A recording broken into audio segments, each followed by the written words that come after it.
pupuk melambung tinggi, guys, seperti angan-angan saya. Salam satu duri. Oke, ketemu lagi dengan petani milenial. Melengkapi pupuk series ya. Ini saya akan beberapa video ke depan akan membahas terkait dengan pupuk ya. Karena ini menjawab fenomena kejadian hari ini ya. Pupuk melambung tinggi, guys, seperti angan-angan saya. Melambung tinggi sekarang pupuk ya. Kalau orang banyak bilang bukan naik tapi ganti harga ya. Padahal sama ya. Kadang-kadang di kios itu stok lama tapi harganya ikut yang baru. Nah, oke. Tapi petani milenial akan coba memberikan sedikit tips-tips bagaimana kita tetap bisa safe dalam artinya bisa agak mengirit ya dalam proses budidaya buah naga. Oke, misal kita tetap memaksakan diri untuk tetap memakai pupuk NPK yang bersubsidi ya, Ponska botol. Apakah bisa? Bisa saja, tetap ada solusinya, guys. Tapi bukan berarti saya merekomendasi pakai pupuk subsidi ya, karena kalau kita tidak tercatat dalam RDKK, rencana definitif kebutuhan kelompok, kita jangan memaksa untuk beli karena ini melanggar Kementan ya. Tapi kalau kita sudah dapat, terus kita aplikasi di lahan kita, no problem, terutama untuk di dalam musim ya, karena harga buah naga kan murah, kita juga harus pakai pupuk yang murah juga. Oke, jadi kalau kita aplikasi di lahan kita, misalnya kita pakai sistem tabur. Nah, sistem tabur dengan dosis satu tiang 100 sampai 200 gram per tiang ya. Nah, santai guys, itu akan lama terserap ya. Jangan harap kalau kita habis aplikasi langsung nanti tanah bisa bertumbuh lebat ya, bunganya lebat.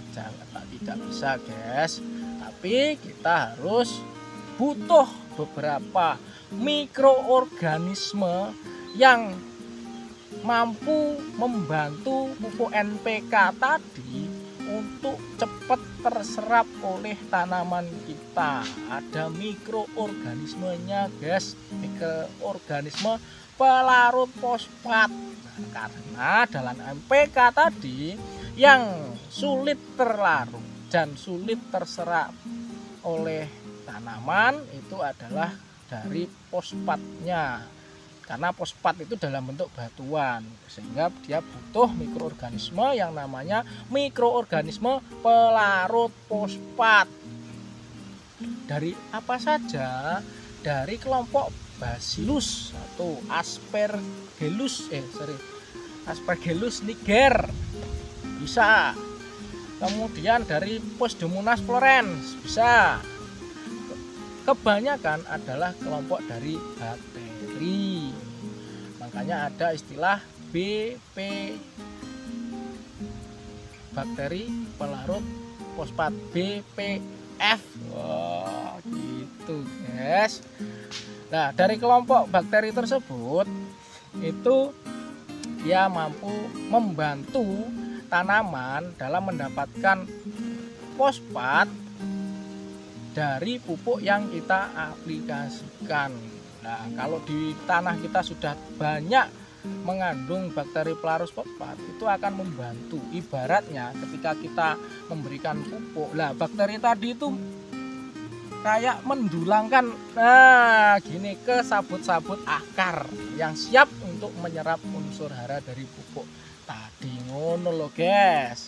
Sehingga ketika kita menentukan jenis pupuk tertentu, kita harus tindak lanjuti dengan action selanjutnya. Jangan berhenti di sana. Kita pakai pupuk yang sulit terserap, kita mengaplikasikan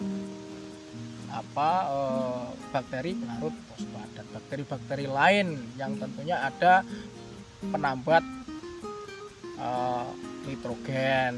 Biasanya ini dia satu produk ini di kampret juga ada. Kampret juga ada. Kampret juga ada. Kelompok Bacillus kalau di kampret ya. Jadi harus ada tindak lanjut lagi. Nah, selain itu kita juga harus memperhatikan terkait dengan momentum ya. Momentum kapan kita bisa mengaplikasikan pupuk yang sulit terlarut tadi. Itu kalau saya petani milenial, kalau kita memaksa untuk memberikan pupuk itu, kita pada musim buah naga, yaitu di bulan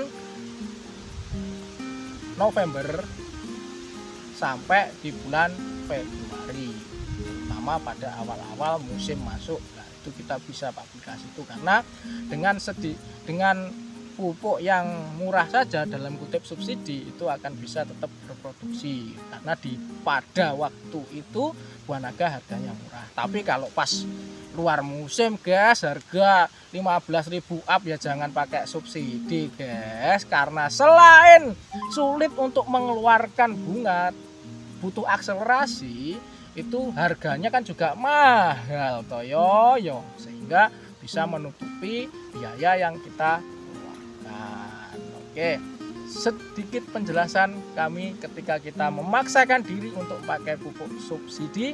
Itu solusinya, mudah-mudahan bermanfaat. Salam satu duri.